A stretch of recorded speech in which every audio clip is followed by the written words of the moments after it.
So how do you measure a hula hoop? Hoops are generally measured by outer diameter, and that is the standard practice for hoopology. So first things first, how do you calculate the length of a tubing needed to make a specific size hula hoop? To calculate the amount of tubing you need to cut to make a hula hoop, you will first need to know the diameter of the hoop you wish to make.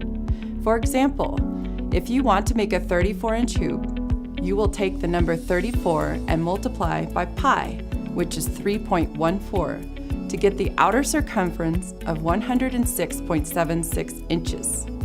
This is how many inches you will need to measure out of the tubing in order to make a 34-inch hoop.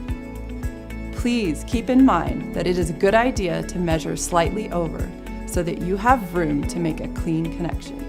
How much over? With a bare hoop, we measure approximately 1/8 of an inch over the exact measurement that the calculation gave you. For beginner hoops, we measure the exact length.